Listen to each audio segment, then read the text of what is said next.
What's up? So about a year ago, I posted a video of 1 year having my Softail Standard, and at that point in time, it was the only Harley that I really had a lot of experience with besides some early 70s shovel head. I don't know specifically what model this shovel head is. I'll put a picture of it right here. That was it next to my ZX6R I had at the time. You know, me and a good friend of mine, we swapped bikes, went down the road for a little bit, and then we turned around, came back. So my motorcycle, right? When I got that bike in June 2022, I thought that motorcycle vibrated like a motherfucker. It was certainly very new to me with like all the Japanese inline fours that I'm typically used to. So I was like, wow, this vibrates a lot. But so for the last several months, I've been working at a motorcycle dealership, and I've had a lot of time to check out a lot of different Harleys and ride a bunch of different Harleys, and some of my opinions and thoughts have changed on my bike. If you haven't watched that one, feel free to watch it just so you know what the hell I'm talking about, but I have to run some errands, so I'm going to hop on the bike. I'll see you in just a second. Yeah, sorry about the drop in quality. I'm recording this on my phone now. I just have to get a battery for my car because that thing is spanked. And I'm also at the same time doing a windshield repair. Let's see how that goes. Yeah, I'd probably say it was time for a new one, dude. All right, got my battery all loaded up. Let's get out of here. As I immediately just boot fuck this battery. All right, so you guys got to come with me while I pick up my battery. But anyway, like I said, I worked at a motorcycle dealership for quite some time this year, and I've had a lot of chances to ride a lot of different things.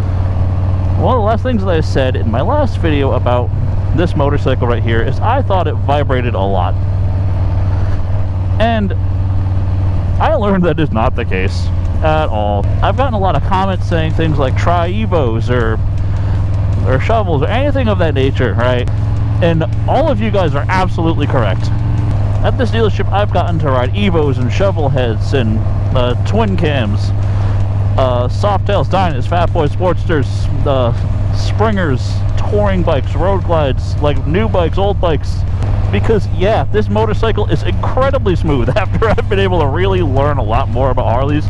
Because like I said, this is my first Harley and my first real experience with them.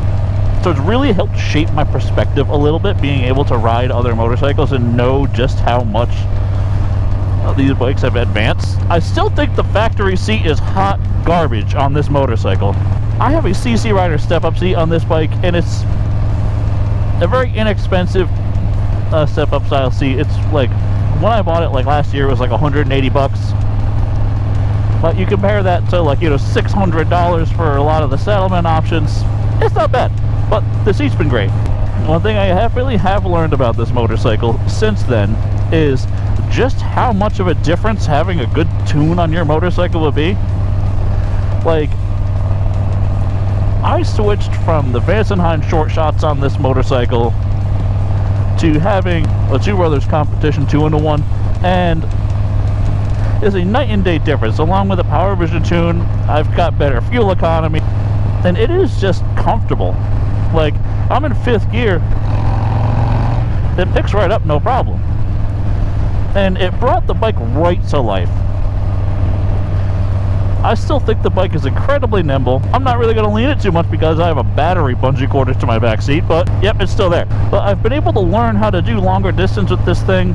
I've been able to find out how to be more comfortable on this bike, and as time goes on, I like this bike more and more and more and more. Like, it's fairly simple to work on, it's easy to ride, it's easy to handle. The M8 is pretty responsive to power modification.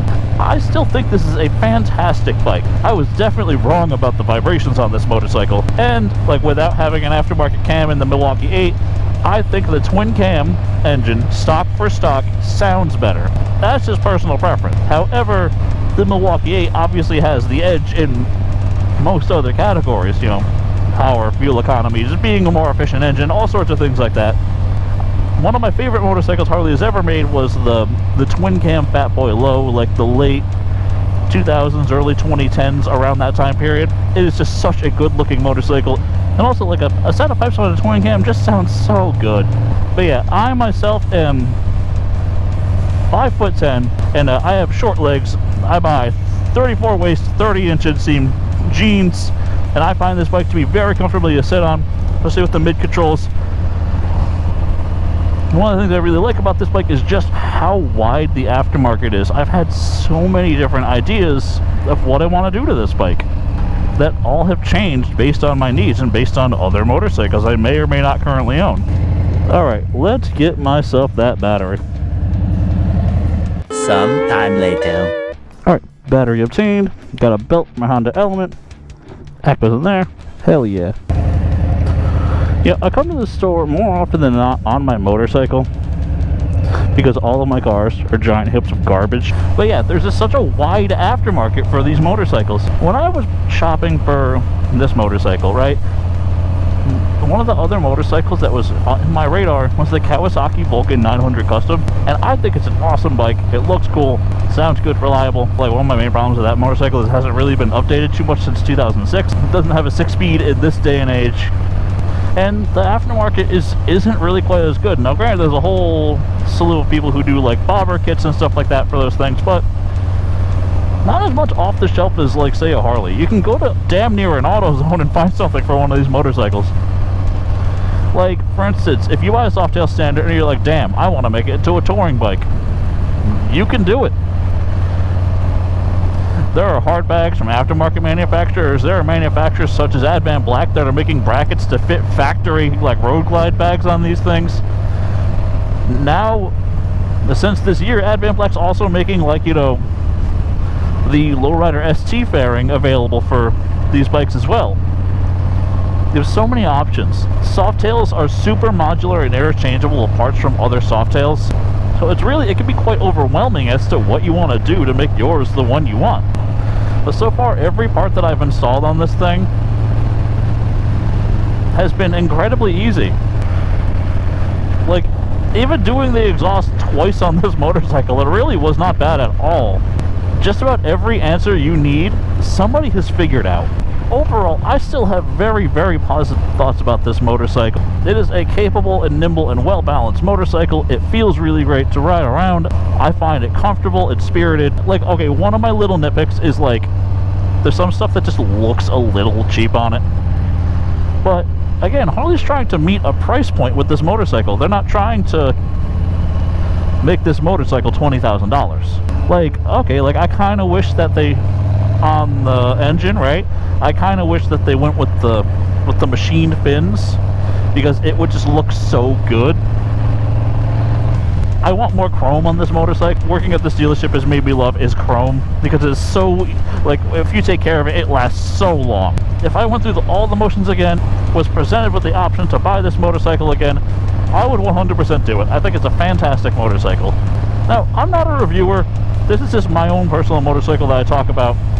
Really, I just wanted to say, y'all were right as far as all these vibrations go.